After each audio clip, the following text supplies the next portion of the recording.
The following audio recording has been designed for learning purposes only. Do not share, distribute, or provide any type of copies, or this audio lesson will not be made available to you. Good luck with today's lesson. This is actually from the loggia of the Breakers. Remember Cornelius II's cottage. It cost $12 million, $1 million more than his younger brother's marble house. And so this is the views that they had for these their cottages, looking out from Ochre Point, which is the name of the area where the houses are built, down to the ocean. There's actually a public walkway just beyond this fence, and so actually you can walk all the way down along this area in front of the mansions. That's always been public land, which I'm sure is something that really irked the rich and famous, because you could be nosy when they're private houses. So I showed you that, I think we ended here with Mrs. Vanderbilt's bedroom. And then moving on to her good friend's house just down the street. It was called Rosecliff. It's still there. It's owned by the Newport Historical Society and is open to the public as this marble house. It was designed by Stanford White, the great firm, McKim, Mead and White, one of the finest architectural firms of the Gilded Age, designed after the Grand Trianon at Versailles. So Alva, in the summer, lived in a mansion inspired by the Petit Trianon, favorite hangout of Marie Antoinette in the 18th century, and then the Grand Trianon, if you're not familiar with Versailles, the home of the French kings. The Grand Trianon was a small palace on the grounds of Versailles, which is where the kings of France lived. And so you can really see where these robber barons, how they're associating themselves with the royalty of Europe, and of course often marrying off their children to titled aristocrats, sometimes against their will, as in Consuelo's case. Teresa Fair Ulrich. Do you recognize that name, Fair, Big Jim Fair? Most of you got it right on your test. The Comstock Lode. Yeah, the Comstock Lode. So she's an heiress to the fortune, the Comstock Lode fortune. And so she would come from California, where she lived much of the year for the summer season. She actually lost an eye during the construction of her cottage, because she would come every day to see how it was progressing. And one day she was too close, and a piece of debris fell off the roof when they were working, and it hit her in the eye.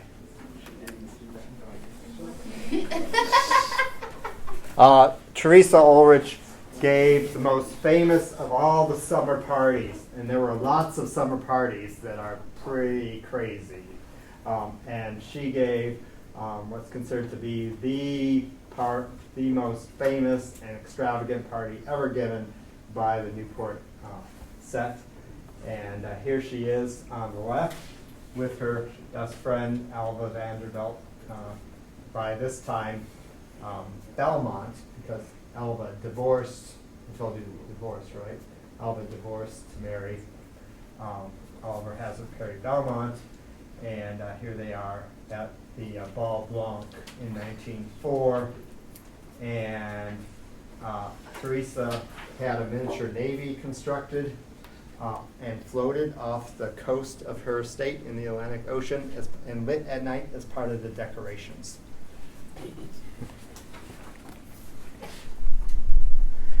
Here's the grand staircase, the heart-shaped staircase of Rosecliff, which is really quite unique. And today, of course, because it's not only a museum, but the Historical Society that owns it actually will, you can rent it out, I'm sure, for quite a large sum, and have your wedding there. And so it's very popular to have your wedding photographs taken, obviously, on the staircase. So the house was designed by Stanford White, as I mentioned, here's Stanford White. He was, even though he was an architect and had to work for his money, he was also included in society as well with all these very wealthy people. So he would be at the opera or be invited to their parties because, of course, they loved having him, because he's the guy who often gave them their great mansions. But Stanford White was also involved in a scandal. Guess what the scandal was about? Money. Sex. Way off. Stanford White was murdered by the husband of the woman that many years earlier he had an affair. And on the roof of Madison Square Garden, the rooftop garden of Madison Square Garden, this is what Madison Square Garden looked like originally, not the horrible modern complex that it is today, but like a Venetian palace, the public building. And so there was a restaurant up here, and his lover's husband shot him and killed him. So it was a great scandal of the day. It's actually the first murder case in which the person accused of murder claims temporary insanity and wins. So, actually, a private club. I think I mentioned the other day about private clubs, and which they still exist, but not quite to the extent that they once did. And this is one of the private clubs in New York City that Stanford White or McKinley and White designed, looking very much like a Renaissance palace. So. Frederick Vanderbilt, one of the lesser Vanderbilts, the one who married his cousin's wife, who was older than him. This is their cottage, not in Newport though.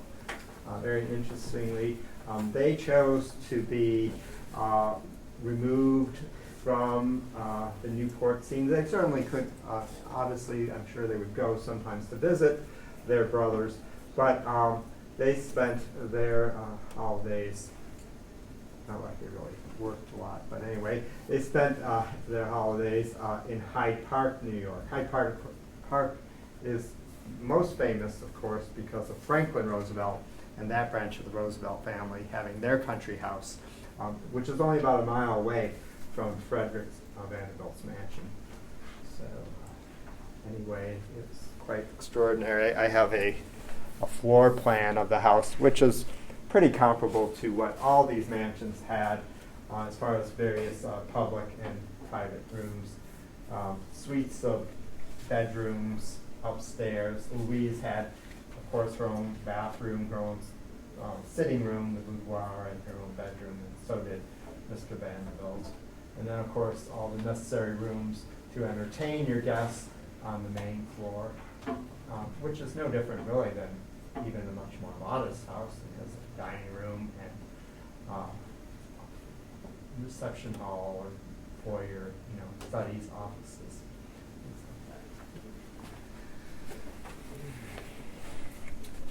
like that. I thought I'd include a few houses from the local area that are built during the Gilded Age, so you don't just think that all this money is only concentrated on the East Coast. Here's Colonel Hecker's house, Frank Hecker, who was the president of the Michigan Peninsula Car Company. They built rail cars, box cars, and refrigerated box cars. And he had Lewis Camper design the house. It's on Woodward Avenue still to this day, which is just about a block north of the Detroit Institute of Arts. It's on the same site, so if you're ever driving down Woodward Avenue, you should take a look. That area of Detroit was the most fashionable place to live in the late 19th century, turn of the 20th century. And fortunately, there's still a few remnants of some of those houses that have survived. But it was done by Lewis Camper, and Camper had trained under McKinley and White. So it's designed in the chateau-esque style. So it looks like it should be in France hundreds of years earlier, like during the time of Francois I and Catherine de' Medici. Another house designed after the Grand Trianon was Rose Terrace here in Grosse Pointe, so just a few miles away. It was actually a larger version of Newport Cottage that was owned not by Teresa Fair, but actually another family that that Dodge's daughter was married to. So it was basically their son-in-law's parents' house in Newport, their summer cottage. And Anna Dodge used to visit in Newport, and she loved that house, and so she decided that she was essentially recreate it, but on a much even more grand scale. And unfortunately, it no longer survives. It was torn down in the 1970s, and it was done. Original designs are done by Horace Trumbauer. Trumbauer is actually the guy. I think I told you the story about how Alva Vanderbilt couldn't stand the guy who owned the Elms, and so the guy had his face put on the gates and on the posts of the gates. And so anyway, it's the same architect that did that house in Newport. And so anyway, Anna Dodge has those plans revised, and then creates this extraordinary mansion, which parts of it survive. Actually, is it the Polish Hall or the Polish Club, or I'm not sure what it's called. It's like 17 Mile Road or 15 Mile Road, and maybe Quinder, somewhere over that way. Are you guys? Yeah. Yeah. You're familiar with it? Yeah. So a number of the carved panels from this mansion were used in that construction of that building. So there's lots of pieces of it that survive. The music room, which is this enormous space right here, where in the house that I just showed you, Rosebud in Newport, was the ballroom. This is Mrs. Dodge's music room, and it was filled with extraordinary French antiques.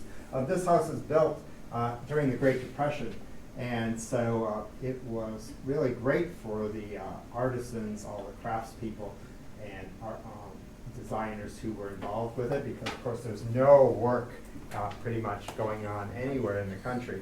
And so Mrs. Dodge is spending several $1 million on this house, and gave a lot of people work in the Detroit area. So it was actually a good thing. It's unfortunate that it only survived for a few decades. She wanted to give it to the Detroit Institute of Arts, but it was refused. She only wanted to leave $1 million for its upkeep. And so unfortunately, they couldn't come to an agreement. And so what she did was she gave the music room and all of its contents to the DIA and $1 million, which is pretty generous. But unfortunately, Grosse Pointe, which had houses like Newport, all the auto barons in the early 20th century built their mansions. And over the course of about 35 years, from the 1950s into the 1980s, they tore down at least one great house a year that was on, like 80, 100 room mansions. So, well, and obviously Grosse Pointe still has pretty nice houses, but a lot of times what they did is they divided up the large lots and built subdivisions. So this is, we're only going to see a short clip of it was like a news report or a news kind of special that was done in the early 1970s, just after Mrs. Dodge had died, but before the auction. And so it was a local Detroit news reporter who did the special. And so we'll see the beginning of it, and so you can see what it was like. How many of you are familiar with this or have heard stories about the Dodge house? Now, it's considered to be one of the greatest of all the Detroit mansions ever built. Luckily, her sister-in-law's house, so Anna was married to Horace Dodge, and then Matilda was married to John Dodge. And so Anna built, of course, this house after Horace died, and Matilda built Meadowbrook Hall after John died. And have any of you ever been to Meadowbrook Hall? Oh, good. Do you know Meadowbrook Hall? No? It's on the grounds of Oakland University. She's really the reason why Oakland University exists. It was started as an extension of Michigan State, and then eventually it was morphed into its own separate university. So if you ever get a chance, you should go over there. It's generally open to the public. They have scheduled hours. So Meadowbrook is a Tudor mansion, so it looks like a medieval English country estate. And then, of course, this is French. So it's too bad that this doesn't survive, because it would have been nice to see the contrast. You could go, see the Tudor example and then this French example. But you can go to the DIA and see much of the contents of this mansion in the European section of that museum.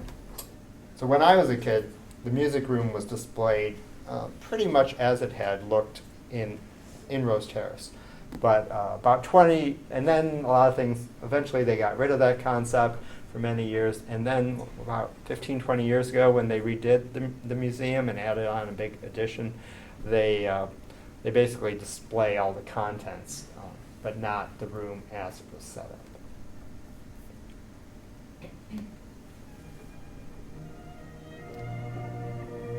So today, all that survives is the wall and the gates of Rose Terrace. Anna was famous for having these elaborate Christmas displays. When I was a kid, Rose Terrace still survived, and I remember going to visit my aunt. We used to live at like 6 Mile, below 6 Mile in Van Dyke, and we used to drive to see my aunt in St. Clair Shores, and I remember many of these houses still survived, and being amazed by it all. The kind of house we probably build today. It outlived the age that gave it shape. It came to life during a time of great contrast. There were the poor and the very rich. It was 1931. Herbert Hoover was president. There was prohibition, flappers, deco art, and there was a depression that wiped the smile from the face of America. It was possible then to build a great house because there were artisans who took their task as if it were to be their own monument. It was then, in that gentler, slower time, here at 12 Lakeshore Drive in Grosse Pointe Farms, that Anna Thompson Dodge built her great French chateau and named it Rose Terrace. The artisans built well with steel and brick and stone and marble. It was not whimsy. Can you close your computer, please? It was not an exercise in vulgar, eager spending. It was a dream. For the artisans, the fulfillment of all they had arduously learned. For a simple girl from Scotland, married to a poor mechanic who struck it rich as America took to wheels, it was a statement of what is possible in America. Horace Dodge died in 1920, and the Dodge millions came to Anna. It was the end of the simple life, the beginning, really, of Rose Terrace. By 1926, she had met and married the dashing Hugh Dillon. They traveled to France, Russia, England, and the Orient. She saw the great French palaces. It started a lifelong love affair with the 18th century. She studied them carefully, and she learned well, so that by the time she was ready to build such a house here, she knew more of what was correct than the designers and artisans. It's amazing she started it. She was, after all, then in her 60s, but she never wavered in her search for excellence. She knew what she wanted, and she wasn't easy to please. She sifted through hundreds of designs until she found the one by the famous Philadelphia architect Horace Trungbauer.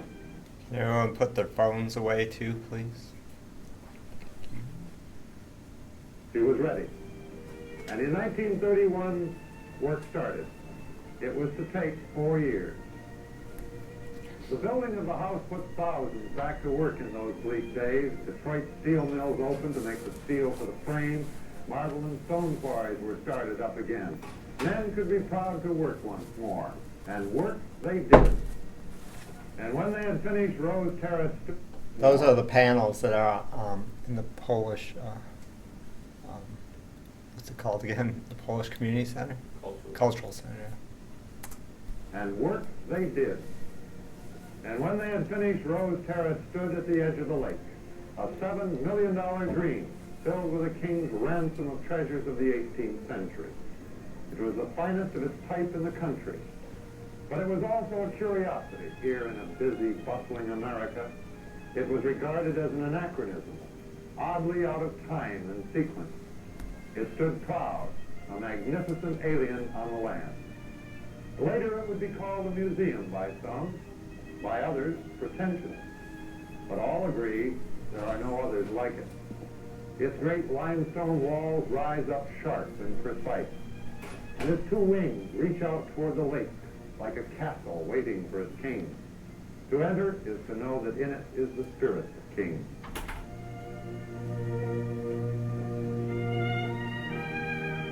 Mrs. Dodge was famous for her parties in the summer on the lawn and costume parties. Even though, of course, the Gilded Age by this time is over with, the Dodge fortune is made during the end of the Gilded Age, and she's still living like that. And so they would have these elaborate costume parties where people would dress up. There was one where there was even an elephant that was brought in, and I think you could take a ride on it. The Dodge yacht was docked in Lake St. Clair. It was the largest yacht on the lake at the time. It was called the Delphine. Delphine itself refers to, it was their daughter, but Delphine is the term for the princesses of France. So the Dauphins were the sons of the king, and the Delphines were the daughters of the king. So they had named their daughter Delphine.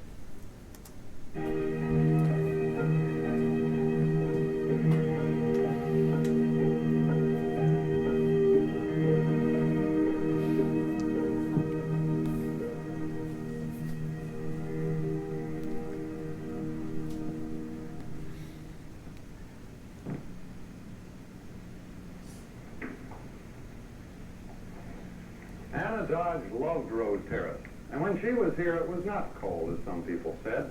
It often rang with the happy squeals of her grandchildren. They loved her and called her affectionately Mama. Later, she gave her granddaughters their dazzling debuts here in the fabulous 18th century music room. The kings of France, Louis XIV, XV, and XVI, are all represented here. The paneling is pure Louis XVI in 24-karat gold. The palace-sized 22 by 48 Savonnerie carpet was woven in Aubusson, France, especially for this house. It's a room filled with wonders of craftsmanship and stands as one of the great collections of 18th century art anywhere. The other rooms in the house will be sold at public auction. But all this, enough to boggle the mind, will stay in Detroit. Mama willed it to the Detroit Institute of Art, along with $1 million to house it.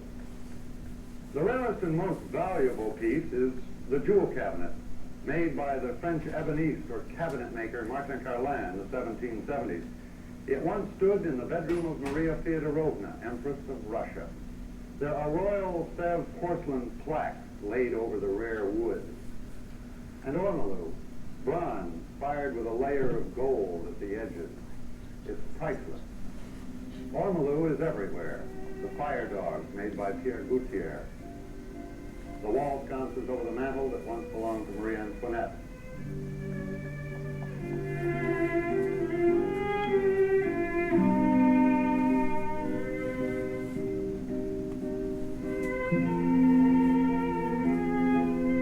And the lamps are all of this same precious material. The room is mostly the work of Baron Joseph Devine, the famous antiquaire and art dealer, who helped Mama scour the world in search of just the right piece for the right place in the house. It consumed several years of his life and of hers. In here is the staggering and priceless collection of Royal Sèvres porcelains that stand in 4 gilt cabinets on either side of the room. This amazing porcelain originated at St. Cloud when an artist named Moran discovered an artificial soft paste. The manufactory was later moved to the little town of Sèvres. By 1759, King Louis XV was the sole owner, and it became the accepted gift of kings to ambassadors and lords and ladies. The various colors have never been excelled, many never equaled. In her way, Mama was as fantastic as the house she built. She was simple, yet a queen. She could be affectionate and then stern. She would lash out in anger and quickly forgive. Her Scottish blood ran deep. She was fiercely loyal, and she commanded great loyalty from those around her. Gustav Van den Brandt came to help build this house in 1931. and when it was finished, he stayed. Over the years, the warmth between this amazing woman and her faithful retainer has become almost legend. Gustav knows more about this house and the things in it than anyone living. He still helps keep the treasures in a state of repair. Like the piano made in England that once belonged to the children of King George III. It's magnificent, but it'll no longer keep in tune. There's a Chinese harp and the great symphonic organ that once belonged to Horace Dodge Sr. It was reassembled from the old red house that once stood on this property. In the years before she was rich, Mama gave piano lessons in Detroit. And then later, she played this organ. It was last played by her grandson David for her funeral. The pipes for the organ are everywhere, from the third floor servants' quarters to the basement.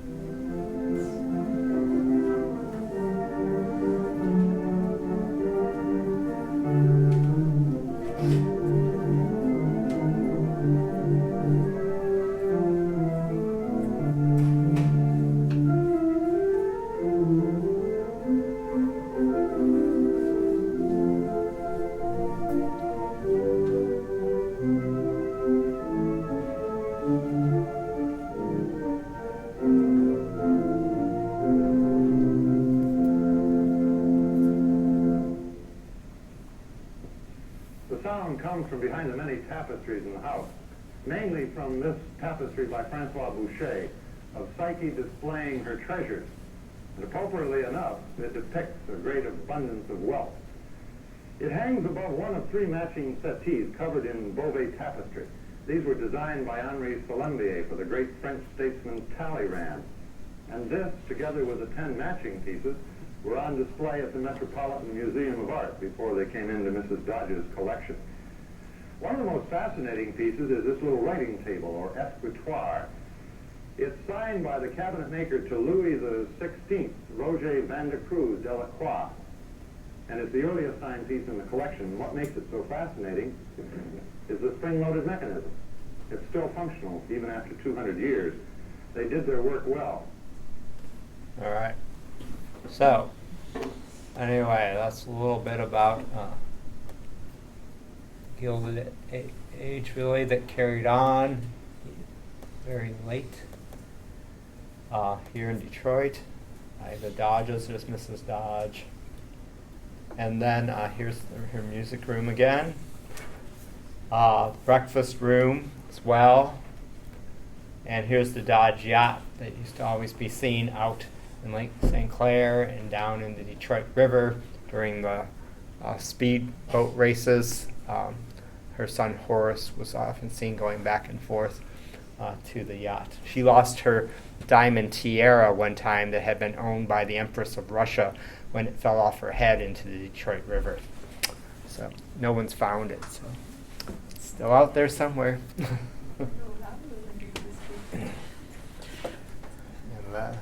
All right, so that concludes what I have to say about the Gilded Age. And anyway, hopefully that introduced you to a part of American history that you've never heard before.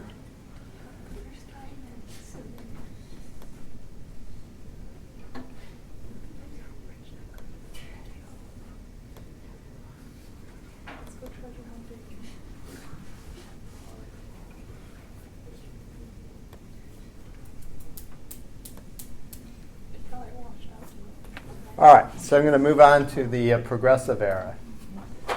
Progressive Era should not be something that new to you, the ideas of it, because you already learned about it with the populist movement, the agrarian movement of the late 19th century. Many of the ideas that the rural farmers were trying to make the public aware of problems within society, getting the government to be more involved, comes back again basically at the time that the populist movement, the People's Party, collapsed around the same time that the People's Party is collapsing, that had been talking about these ideas. The Progressive Era starts. And what makes the Progressive Era successful and the populist movement unsuccessful was that the populists were unable to get the urban population to join with them. The workers, the middle class, to any great extent.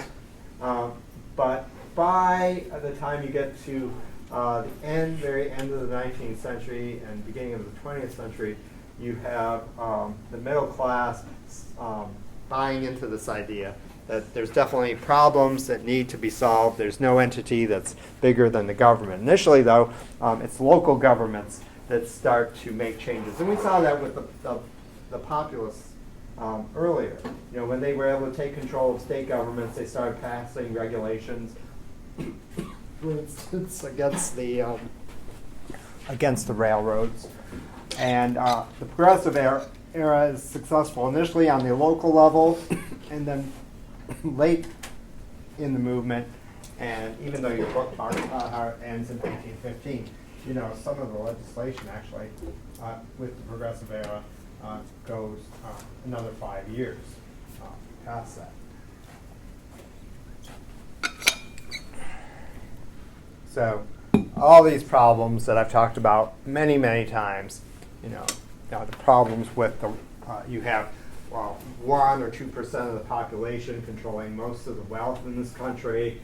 You have, because of the laissez-faire, the monopolies, the trusts, there's all kinds of political corruption with these, you know, robber barons and these corporations bribing politicians. And so, you know, that's just some of the problems. The workers, of course, which I've talked about on numerous occasions, work and, of course, live in terrible conditions. A horrible situation occurred in the early part of the 20th century with workers in a sweatshop called the Triangle Shirtwaist Factory in New York City, where mostly young women, often many of them immigrant women, were burned to death or leapt to their death in the burning fire from the upper floors of this building where they worked. They were locked in. There were, of course, in this age when their owners of businesses were more concerned about their profits and not their workers' well-being, they locked the young women in the rooms where they were sewing clothing. It was clothing that would be sold at the department stores, ready-made clothing, because they didn't want them taking any unauthorized breaks, essentially meaning that if you needed to go to the bathroom, well, it's too bad they didn't let you get up and go to the bathroom. And so they literally locked the doors, and they could not get out when the fire started. This led to outrage across the country. In New York City, it led to an investigation and even legislation being passed by the state of New York to protect workers so that something like this could not happen again. I said that, you know, this is a movement that does have success. I should point out that it's not necessarily an organized movement. So it's not like you have everybody joining together and saying we need to, say, form our own political party, although eventually you do have a political party called the Progressive Party. It does form, but this is a movement in which it's really just, in general, the middle class agreeing, saying that there's all kinds of problems in society. It doesn't necessarily mean that everybody who believed, you know, that there's problems that need to be changed is saying we got to, writing their congressmen or writing their state representatives and saying, you know, change this, change this, change this. Maybe it's like they're writing letters, certainly, saying I'm in favor of legislation to stop child labor, or I'm in favor of legislation to ensure that widows get a pension, or that workers who are hurt on the job have some type of compensation and not just thrown out to starve to death. And so I've got lists of things that's going to be coming up showing you what people are saying are the problems, what people are writing about. This is an age when the ability to print newspapers in large quantities and magazines in large quantities is being done because of the technology advancements in printing allows for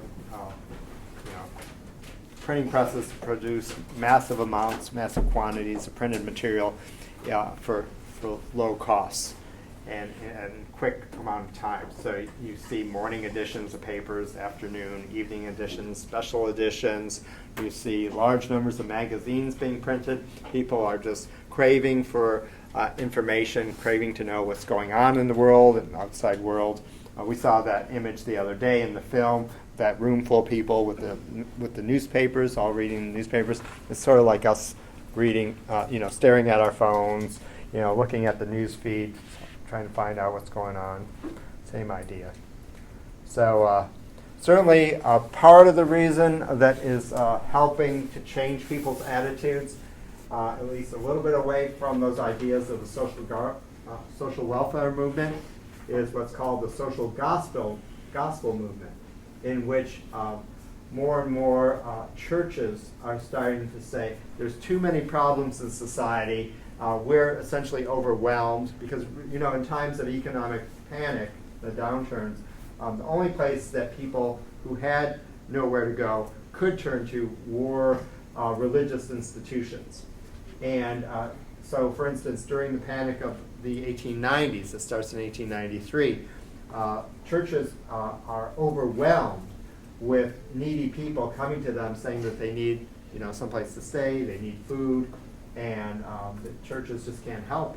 So people are saying more and more, there has to be a solution. Government has to step in at times of great need, because they're the only institution that's large enough that actually can deal with some of these massive problems. And so preachers start to give their sermons, and talking about some of these ideas that poor need to be helped. Just don't, remember social Darwinism, just don't throw them out there. Well, they can't be helped, so let's just forget about them.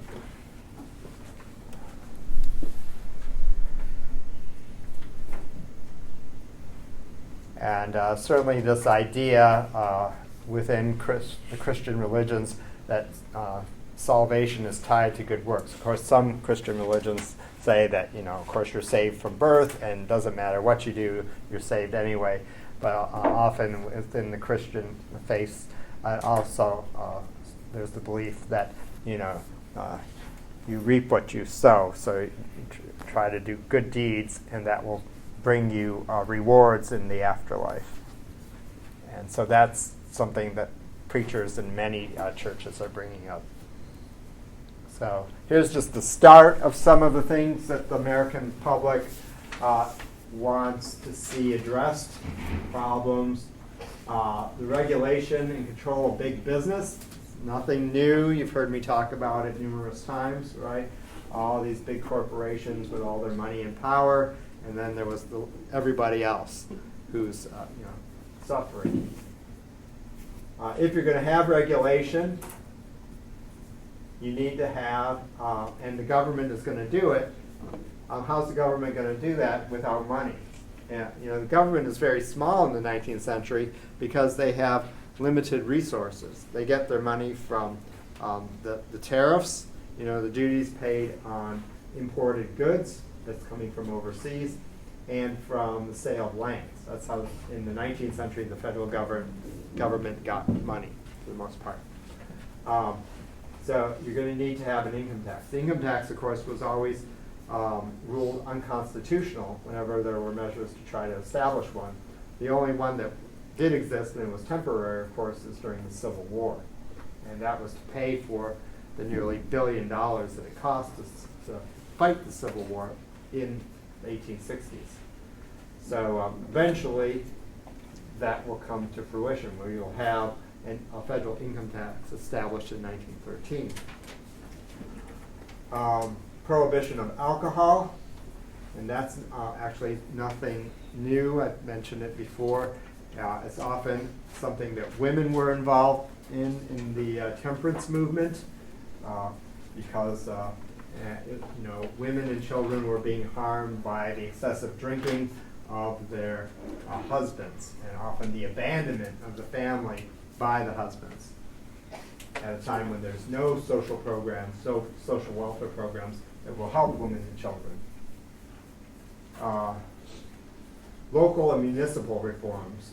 So, for instance, on, say, a local level like a city or town, instead of having a mayor, maybe having a city council that has more authority and therefore have a weakening of powers of, say, perhaps in an event that you have a corrupt mayor, that the city council has more authority. Or, even better, the ideas coming out of this time are to have a city manager. So a professional who's actually hired by the city, and then if he doesn't do a good job, you can fire him, instead of having, say, a politician who you have to wait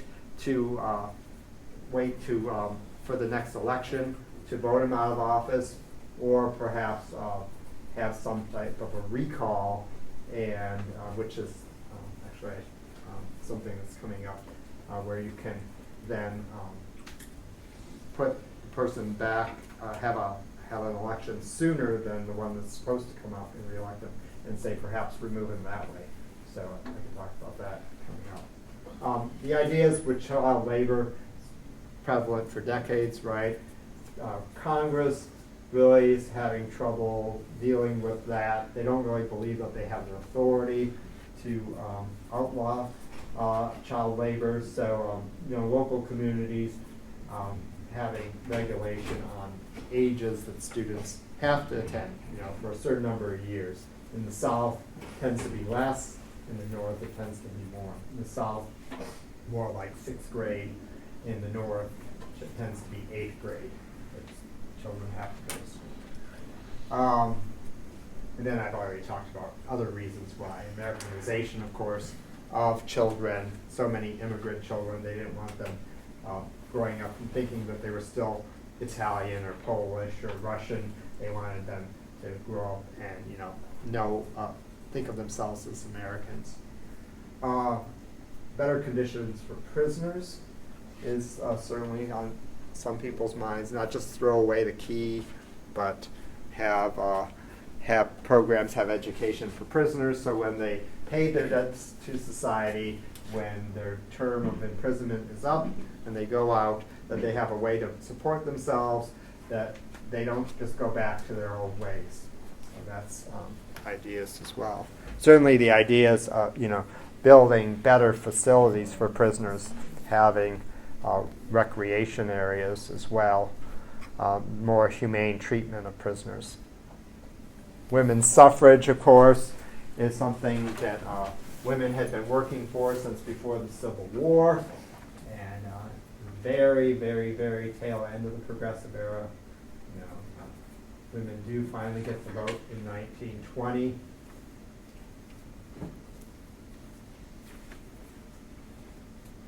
Next year, of course, we'll be celebrating the 100th anniversary of women getting to vote. The League of Women Voters has been very active to coordinate that celebration next year.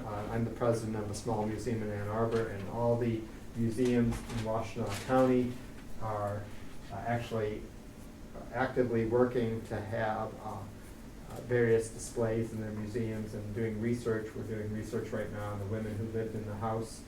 That's a museum where I'm president, and we're going to do special tours that relate to all the women, because actually the house where in Ann Arbor is called Kemp House. All the women in our house actually worked, even though they were middle-class women. So we're going to kind of highlight that.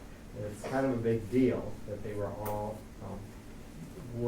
doing some type of work out with the community. So, it was her mom and her daughter, right? In that house? yeah, how do you know? What did you say? Oh, did I? Oh, okay, yeah. The three women, yeah.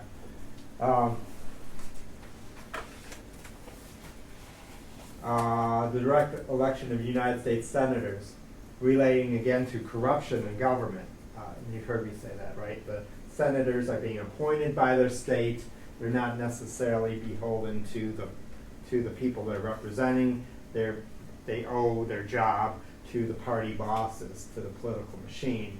And this way, if the people have a say, then hopefully they will do be more responsive to what the people want. Of course, senators always have, in their discretion to do what they believe is best.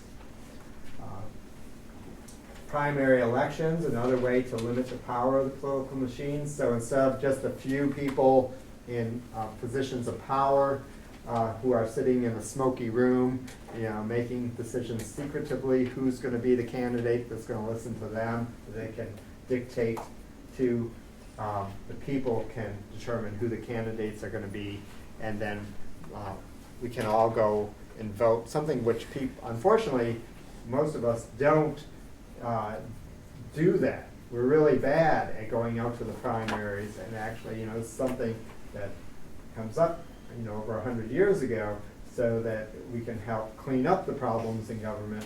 But oftentimes, most of us don't go vote in primaries, aren't aware of who the candidates are, and so that's not good. So, something we should all be more aware of and exercise our civic duties in doing. Initiatives and referendums, going back to that idea that the people need to be more involved in government, people have to have a say. So if you think that there's say a problem in your state, that maybe you can get a petition and get a bill. If the politicians aren't being responsive, then you can go out, have a campaign and say, I think we should have a law relating to whatever you think needs to be changed.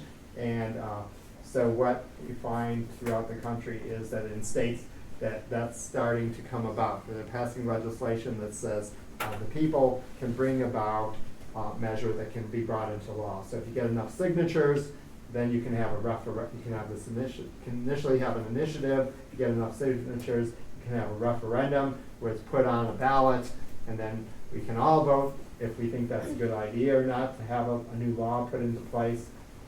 Although politicians have, like in the state of Michigan, they've done things that's kind of sneaky, where they actually can attach some type of funding to it, which then they can get rid of the initiative and cancel out the law that the people wanted to have put in place. And it's something they've done in recent years to void the voice of the people.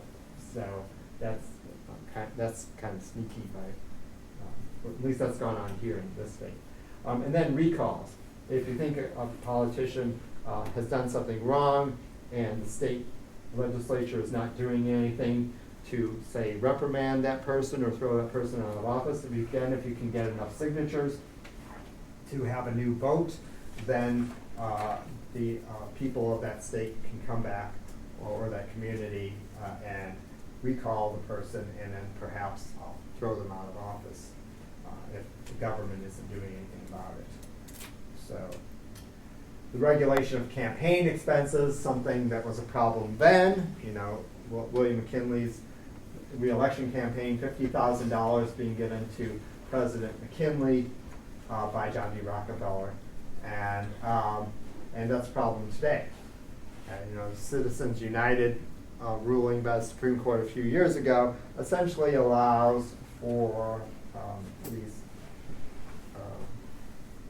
a way in which nowadays you can give money, as much money as you want, so billionaires are able to now basically fund campaigns and give money to politicians and as much as they want. So it's a problem that's still with us today, because if I give $5, who's going to listen to me? But Bill Gates gives $50 million, definitely going to listen to him. The prohibition of corporations contributing campaigns, that's the same idea. Big companies often being involved in politics. Big companies have lots of money, and although that's actually hurt companies in recent years when it's come out publicly that they've given money, lots of money, to one politician over another politician, because of course the general public can vote with their wallets. A lot of times what's happened is that people stop buying from certain companies. There's been big campaigns over that, on the internet to stop buying. And it's actually been successful. I think in recent years the majority of American people tend to think that corporations need to be more neutral. End of child labor, of course. Congress tries to deal with this. In 1917, the Keating, maybe it's 1916. 1916, the Keating-Owen Act is passed by Congress, but only a couple of years later, it's ruled unconstitutional by the Supreme Court. And it's not going to be till the late 1930s that Congress will actually take up the matter again, and eventually, and then that will finally end most child labor. But the Keating-Owen Act was a way that Congress thought that they could deal with the problem and not specifically outlaw child labor. What the Keating-Owen Act said was, it said that any goods that are made by a child it's not illegal. You say, so here in Michigan, say I had a pencil factory and I had children working in my pencil factory. I could sell all the pencils I wanted in the state of Michigan. I just couldn't sell them to people in Ohio or in Canada or anywhere else where it crossed the board. Because Congress thought because in the Constitution it has the power to regulate interstate travel or interstate commerce, that was a way that they could essentially shut down most child labor. But unfortunately for children and society in general, the Supreme Court ruled that it was unconstitutional to do so. And so it'll be about another 20 years that children will still be allowed in the workplace. Pensions for widows, workmen's compensation, and unemployment insurance were all on people's minds. These big companies with their unsafe working conditions generally blamed the workers when they got injured or killed, and the families of the workers or the workers themselves had no way to collect any type of income after they were unable to work. And then again, of course, at a time when there aren't any social welfare programs, and so workers who are killed because of the unsafe conditions at their job have no recourse. And this is something that is gaining more and more momentum in this country to do something about it. Again, it's important to realize that, when you hear politicians or these talking heads on TV nowadays often saying, which there are legitimately lots of problems and, maybe too much regulation, but why do we have regulation? Not because it was imposed on us, because the people 100 years ago, 115, 120 years ago, were demanding that government do something, or else life was going to be completely intolerable in our urban environments as more and more people worked for a wage and fewer people worked for themselves out on a farm. So that's many of the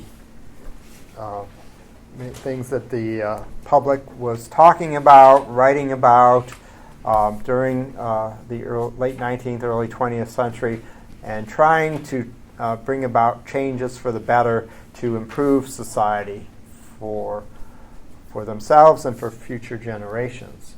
President McKinley, which I did show in the election of 1896, he wins against William Jennings Bryan. He made the Cross of Gold speech, and McKinley, of course, was in favor of the gold standard. McKinley, which we'll hear about again because I still have to talk about the Spanish-American War, but he will serve as president during that time in our history where we fight this foreign war against Spain in Cuba, as well as in the Philippines. But he's assassinated, so now he is going to be the third president of the United States to be assassinated in about, period of about 36 years. So he's shot by the anarchist Leon Solgas at the World's Fair, the Pan American Exposition, which was being held in Buffalo, New York in the summer of 1901. And the Pan American Exposition was very much like the World's Fair in Chicago in 1893. It had canals. You could take rides on gondolas, or boats through the canals. And the president was receiving guests at a reception at the World's Fair, and Leon Solgas had a small pistol wrapped in like a handkerchief or a towel around his hand. It looked like his hand had been injured and it was bandaged, and when the president stretches out his hand to shake Solgas's hand, Solgas shoots him twice, and the president will die nearly 2 weeks later on September the 14th, actually of an infection that he received after he was shot. Doctors at that time still were not especially careful about washing their hands, even though going back to the mid-19th century, when early investigation in medicine was revealing that if you washed your hands before you touched the patient, that fewer of them died. So anyway, unfortunately, the president's doctors were poking around in the wound, trying to see if they could get the bullet out, and gave the president an infection.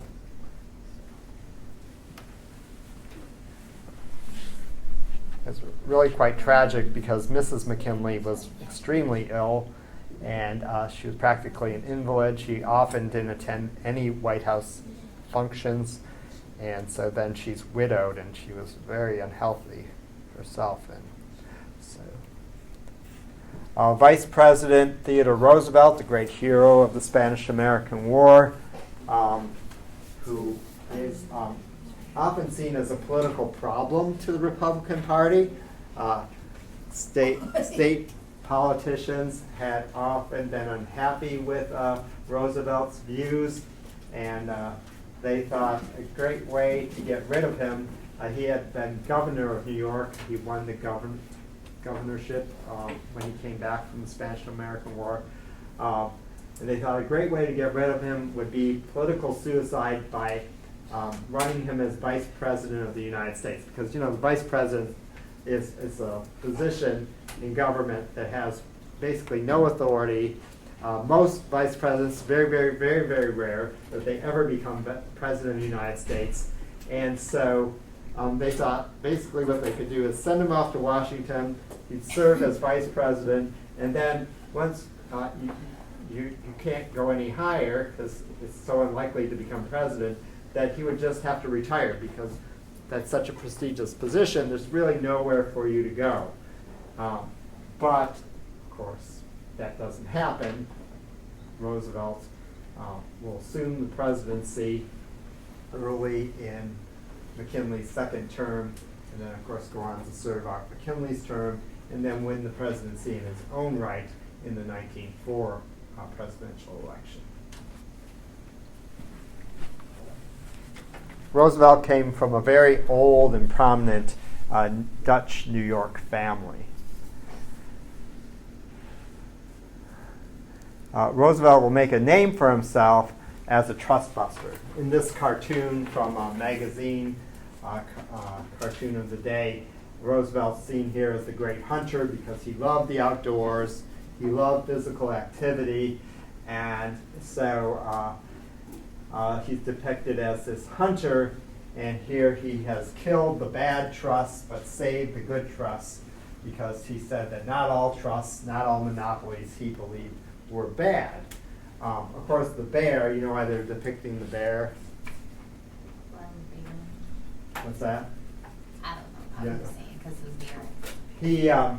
He had been on a hunting trip, and he had rescued this poor bear cub that had been orphaned, and then of course the child's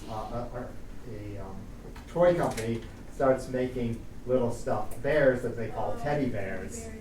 Yeah. So this is referring to all of that. as well. Roosevelt talked about how, there's some trusts are good. Basically, what he was not against wealth or creating wealth, but he wanted corporations to be responsive to the needs of the people and not making America worse, but making America a better place. And so he was, not bringing lawsuits against all the monopolies, but only the ones that he thought were harming society in general. So, and he would bring many lawsuits against corporations over his 7 years, or over 7 years in office. I mentioned earlier today that people are really into reading and finding out about what's going on in the world, and all these new newspapers and magazines are coming out, and they're often writing about the problems in society. And those journalists, what we would call investigative journalists, investigative reporting today, they call muckraking journalists. Muckraking referring to they're looking at all the problems. Do you know what mucking out is? It's when you're cleaning the barn of the manure. And so they're looking into all these problems and they're writing about it. They're not necessarily saying what should be done about it. They're leaving that to the public. But they're saying, look at all these problems. So, it's a time when you have Lewis Hine going out and taking photographs of kids in the workplace. And those photographs are going along with articles about the conditions that children find themselves in. And Ida Tarbell's, in her articles for McClure's magazine, she's writing about Standard Oil. That's really where she made her name. Certainly she wrote about all kinds of other things over the course of her career. But Standard Oil is what she's most famous for because she does an expose on Standard Oil and talking about all their bad business practices, the reason why it became such a huge corporation, what are these people doing, how are they treating, going around trying to sell their products, and she had an axe to grind because her father was essentially financially ruined by John D. Rockefeller and Standard Oil in the way that they conducted their business against her father's business. So she was determined when she became a journalist that she was going to let it be known what exactly they were doing. It takes a couple of years, but eventually, 1904, Teddy Roosevelt will direct the Justice Department to file suit against Standard Oil, and it'll be an extremely long, drawn-out case because, of course, John D. Rockefeller was so wealthy. He's a billionaire. He can have the best lawyers that were able to draw it out. But eventually he did not win, even though he is so wealthy. Eventually the courts rule against him. And Standard Oil was broken up. So anyway, there's the muckrakers, these journalists writing about the problems within society.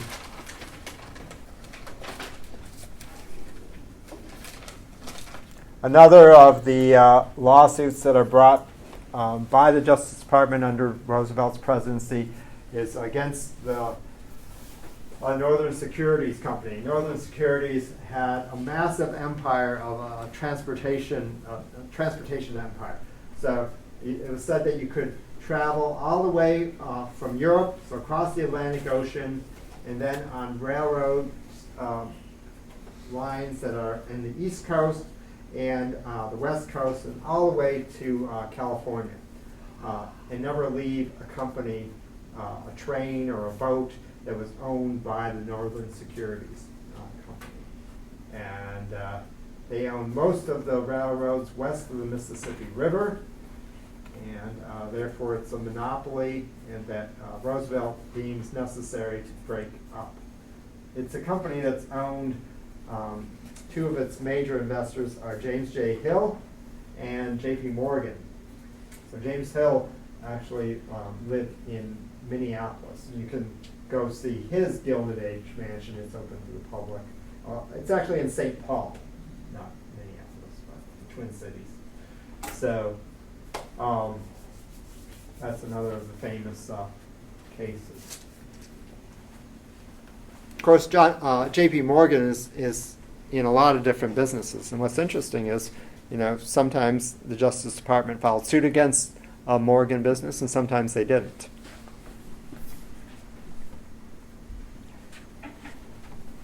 The Great Northern Railway, which is part of this, the Northern Securities Company, actually is a situation in which the workers did come out on top after a strike, and it went to arbitration, and the board ruled in favor of the workers and not in favor of the company. So, the history of labor is generally at this time in favor of the corporation and the robber barons. Doesn't always go that way. And you can definitely see a tide change in the progressive era as the government is starting to bring suit and break up some of these huge companies. Teddy Roosevelt is seen as looking out for the needs of the people, and presidents of the 19th century tended to side with the big corporate owners, the robber barons.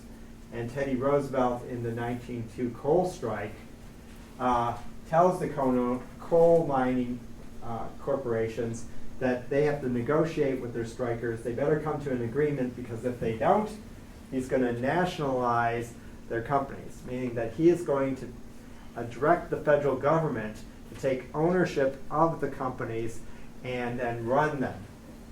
This horrifies the owners that a president would do that. But Roosevelt says that coal is extremely important, of course, to the national security. Everything runs on coal. People cook with coal. They heat their houses with coal. They heat their businesses with coal. The steam engines of the day are running on coal. And so it is the thing that keeps the American economy running. And if you don't have coal, everything's going to shut down. And so the owners are forced to go to the bargaining table and sit down with the unions and come to some type of a compromise. Often today, negotiations and compromise is seen as a bad thing, but it's the way that things get done. Everybody's not going to always win, but hopefully everybody will get something that they want, and that's what happens here. The coal miners get a reduction in their number of working hours. The owners will also end up raising their rates, and everybody got a little bit of something that they wanted, and the workers went back to strike, went back to work. So, but it was really quite extraordinary that a president would side with the workers and not with the robber barons.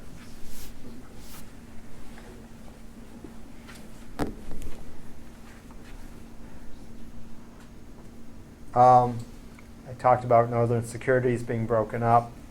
I talked about Standard Oil, the lawsuit being brought against them, and eventually broken up as well.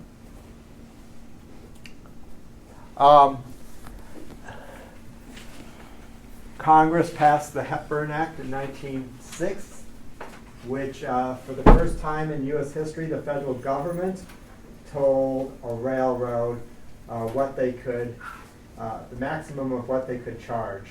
It's really quite extraordinary. First time in history. There had been regulations earlier on the state level, but that's the states, and that were found to be constitutional. But here you have the federal government for the first time telling a private corporation specifically how much they can charge.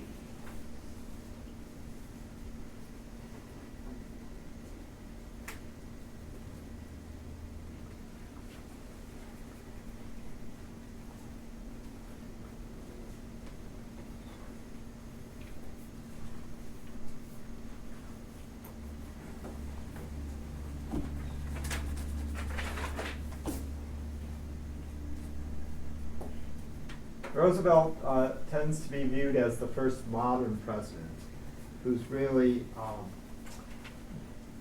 taking the presidency from a weak position, which it had been since it came into being in the 18th century, and where presidents generally followed and did what Congress said, and rarely used the veto, to a presidency in which the president takes the lead and then actually goes out off into the public trying to get the public's support for, say, legislation. Now by today's standard, he's still very weak, but he's actually trying to transform the presidency into what it would become in the 20th century.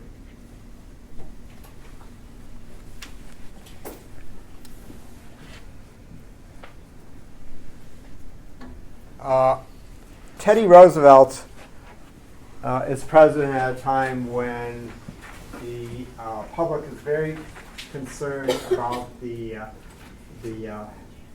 state of the food supply.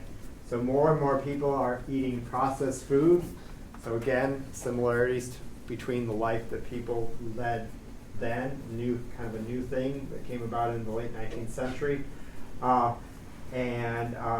Roosevelt would have had direct experience when he was in the military with a horrible situation that the military was dealing with during the Spanish-American War. So just a few years before he became president. During the Spanish-American War, the troops were being fed meat that had been injected with formaldehyde. And it was making them sick. In some cases, apparently some of the men even died from it. And there was a congressional investigation after the war was over about how could something like this happen. And then during Roosevelt's presidency in 1906, a book came out. Now maybe some of you have heard of it. Has anybody read it, either in high school or here in college? Oh, good. The Jungle by Upton Sinclair. Upton Sinclair was a muckraking writer. He wrote this novel. It was about a fictional family in Chicago, living on the south side of Chicago. They were immigrants who came to this country to find a better life. And initially they think that they made a better life for themselves. They buy a house on credit. They buy furniture on credit. They work in the meatpacking industry. It talks about the horrible conditions in which they work. Upton Sinclair actually thought that this would make the public more aware about the plight of the immigrants and the terrible conditions in which they lived and worked. But mostly what came out of it was that people were horrified by the way that our canned food was being processed in these huge factories. And the same year that this book came out, Congress actually passes legislation to regulate the meatpacking industry in order to make the food supply more safe. It's really extraordinary because in general, legislation can take years to pass, not a matter of weeks or months. That's the way our system is set up. It's having these checks and balances to ensure that that you don't just rush through legislation. But everybody was able to agree, in this case, that we could not wait years to get some type of a law passed in order to ensure the safety of our food.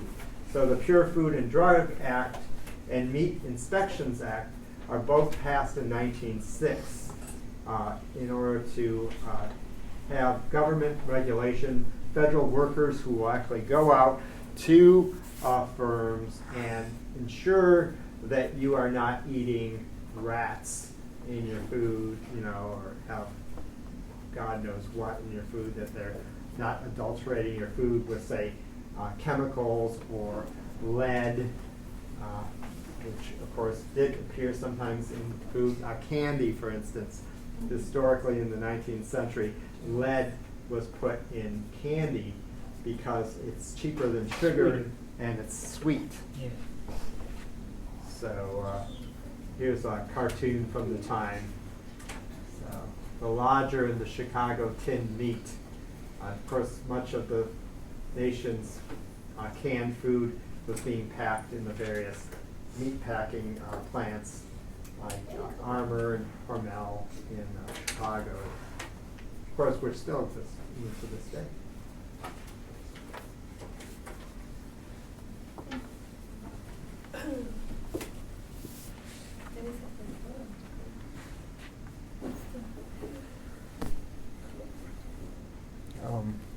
There's still, even to this day, though, not enough inspectors, and which is really unfortunate. And of course, as more and more small companies have closed up or have been bought up by these big corporations, even 25, 30 years ago, there were dozens of companies that supplied fresh meat to the various grocers in this country, and now it's down to just a handful of them, 3, 4, 5 huge companies. And that's worrying, because when there's a recall, it means that can be more and more contaminated food because it's only being processed in just a few places.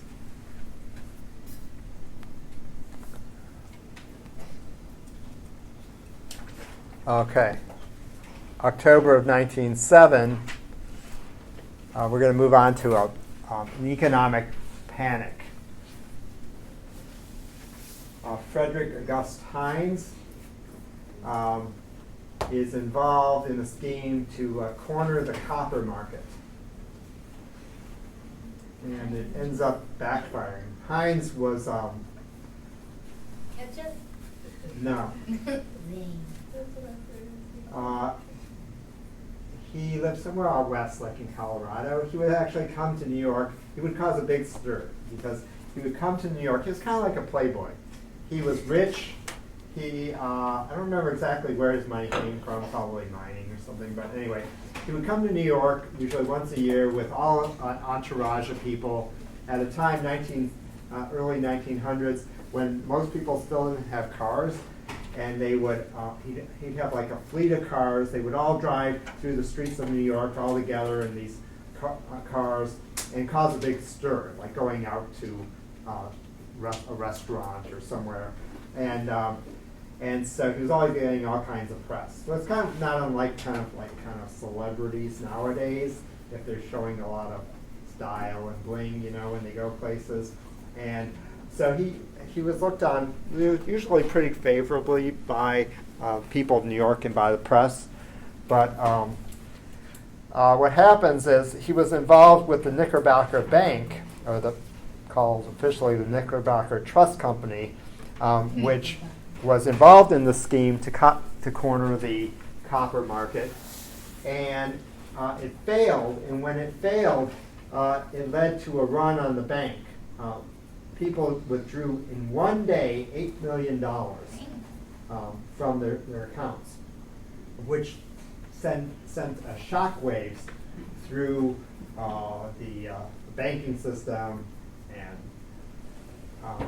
leads to this economic collapse to the stock market. This is actually people in 1907 lined up in front of the here on Wall Street, lined up, wondering what's going on. This is the Sub-Treasury building on Wall Street.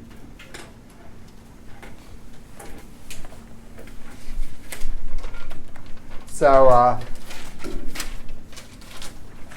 it's a situation in which, again, the economy is collapsing, and the federal government is helpless to do something about it. And so what do? Just like back in 1895, they turn to J.P. Morgan. And J.P. Morgan will organize an effort to stop the collapse. And this is at a time when suit had been filed against, and the Northern Securities Company had been broken up only a few years earlier, that Morgan was an owner of. And yet here the federal government tells Morgan, do what you need to do in order to stop this collapse. Morgan then buys the Tennessee Coal and Iron Company as part of this deal. Morgan gets his rich banking friends and other American robber barons to pledge money, to infuse money into the failing banking system. John D. Rockefeller takes $10 million of his personal funds in order to do that. Of course, what's $10 million when you have over $1 billion? So, but that helps to shore up the system. It's very much like, and it's really this collapse that leads the federal government to realize that they have to create the Federal Reserve, the banker's bank. They have to create a system in which, in future collapses, that they can't continue to turn to private individuals, but the federal government will have to step in. And this scared Congress enough that they begin to investigate exactly how, what type of system just needs to be put up or set up in order to do that in the future. And eventually, it takes several years, but eventually the Federal Reserve will be created.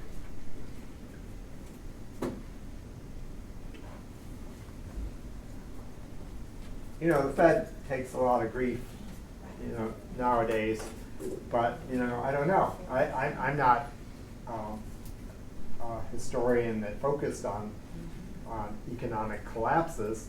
You know, I didn't major in business, but I don't know what a system is. I don't know what the alternative would be. Do we want to have a system where the federal government can't step in? Do we want to rely on millionaires and billionaires to have to do something if the economy collapses? You know, would they be responsive to our needs? Do millionaires and billionaires really, you know, would they want, you know, you don't know what they would do. So, right, it's not it might not be in their interest, you don't know. So, so anyway, for better or worse, eventually the Federal Reserve will be created. It takes, like I said, it takes many years. So the Panic of 1907 is pretty bad, and finally, after years of investigations, Congress passes the Federal Reserve Act in 1913. So the banker's bank. It creates a new federal currency. It's and the Fed sets interest rates and makes loans to commercial banks. They are not a political entity.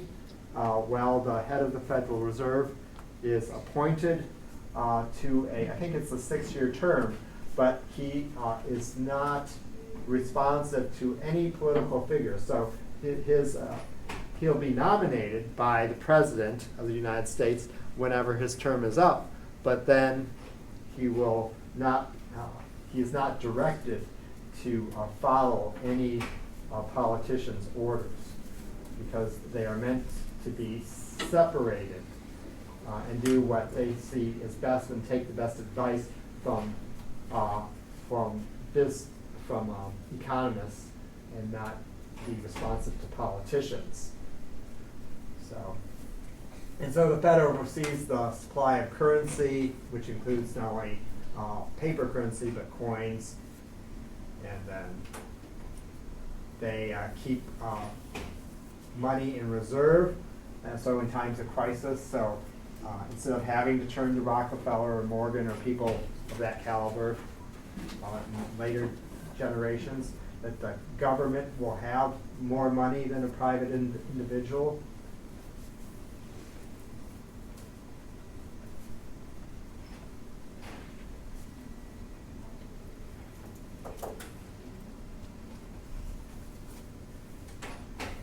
I listen to, sometimes I listen to the business reports when I'm driving home, and the Fed just made a rate cut the other day.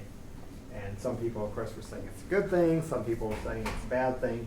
You know, the economy, although it's recovered from the collapse back in 1908 or 2008, some of these economists that have been talking on I think it's CNBC, were saying that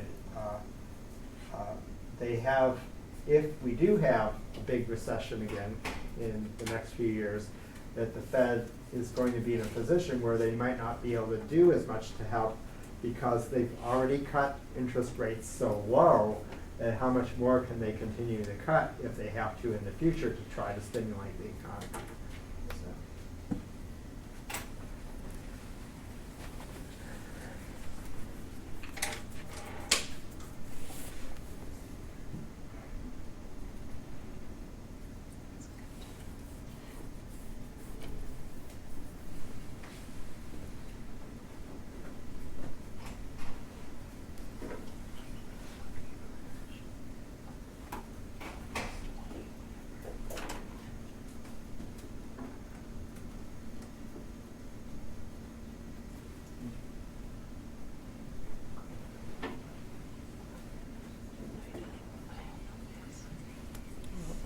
So, guys, good?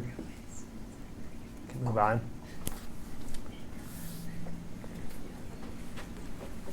I want to talk about something else, another aspect of Theodore Roosevelt and his presidency.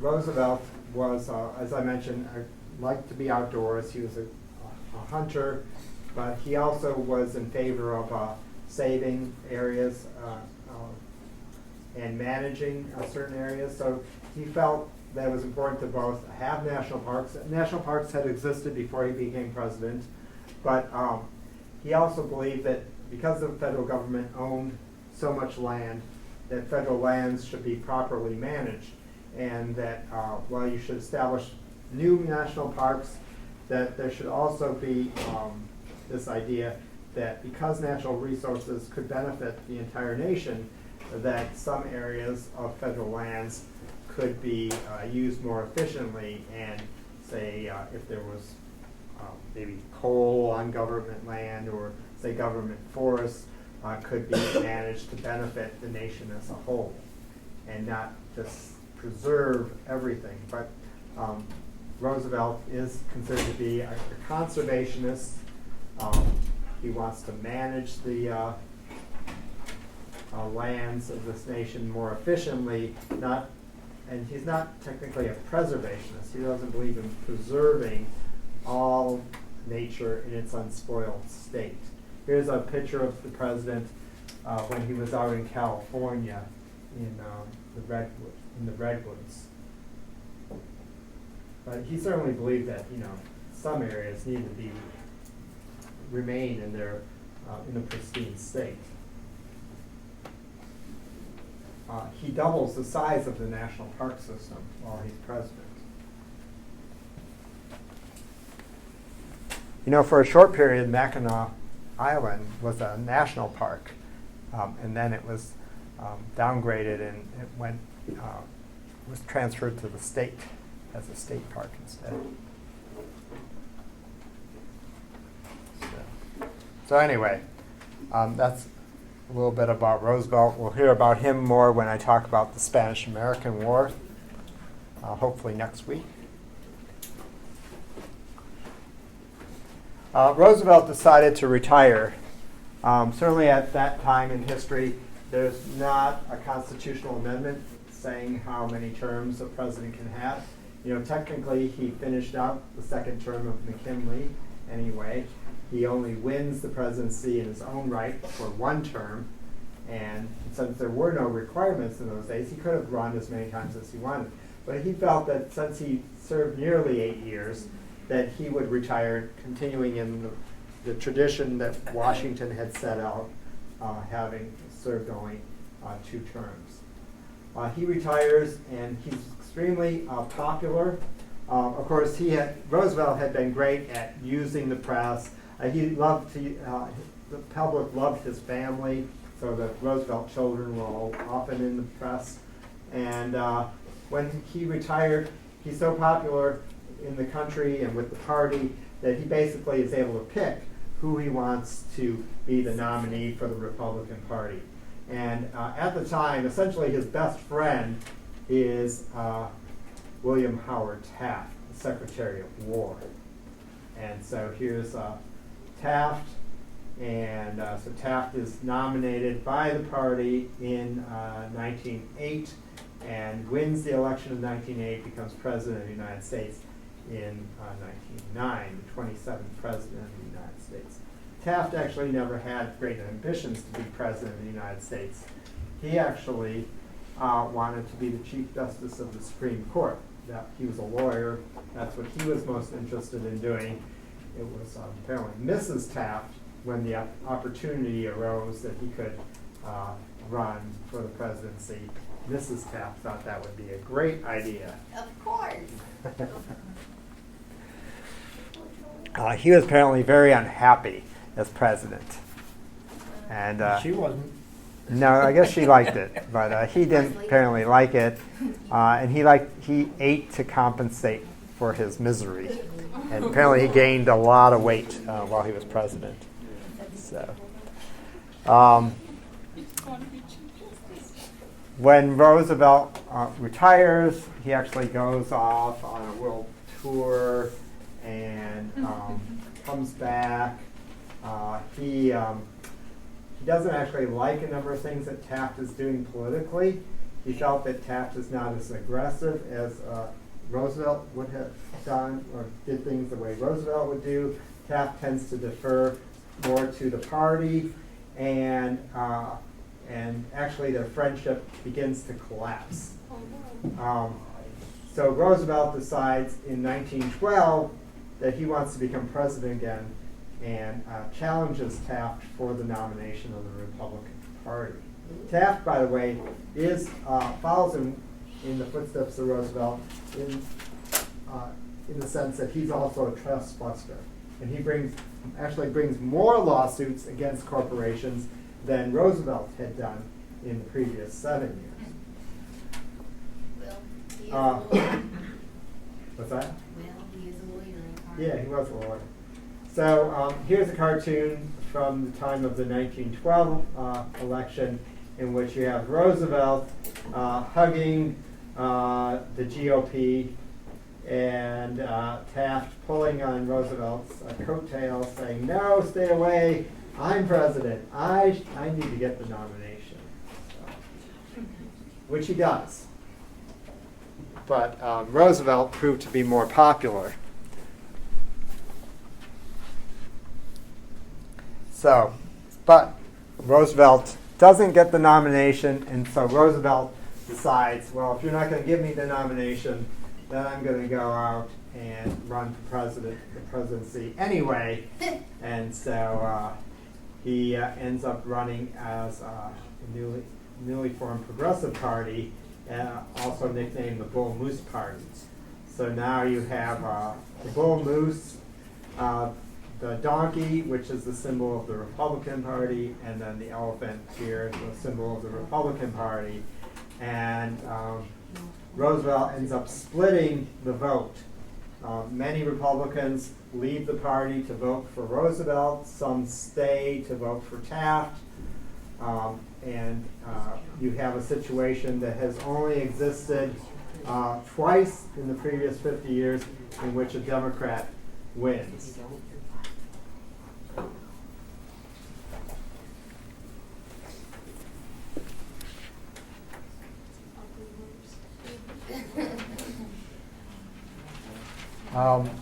The Bull Moose Party, or the Progressives, get known as the Bull Moose Party because one day a reporter during the campaign asked former President Roosevelt how he felt, and he said that he felt as fit as a bull moose.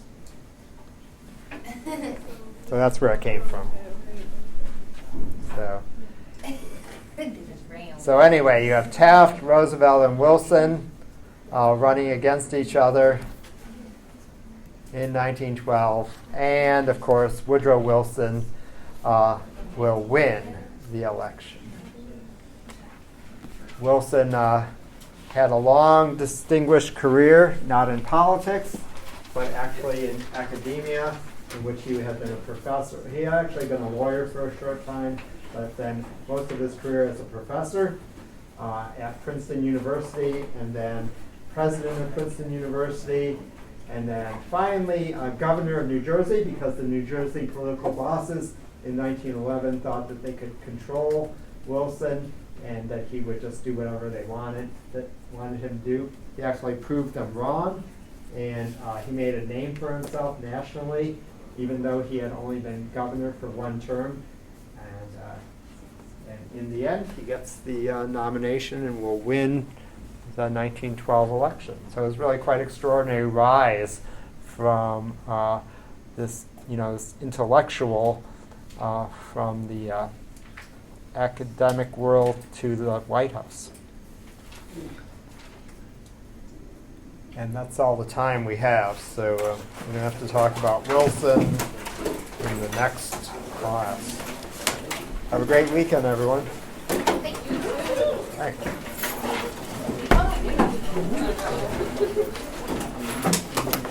It's the attendance sheet. Oh, thanks.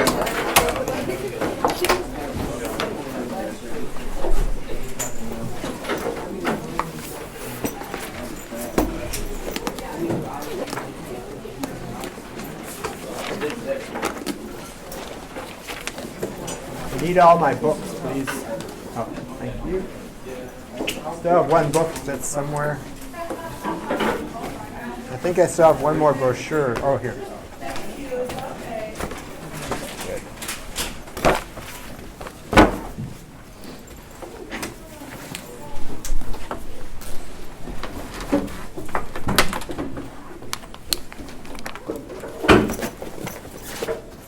Got my sheet for you to sign. I'll have to get Oh, my next, okay, that's fine. the next As guy long to as it's sign. okay with them. Yeah, that's not a problem. Okay. If I forget him, I'll bring it next week. All right. Okay. Sounds good. Have a nice weekend. Carl. You too. I get everything over to you today. Okay. Yeah, the other, last time it shut off. Yeah, I noticed that.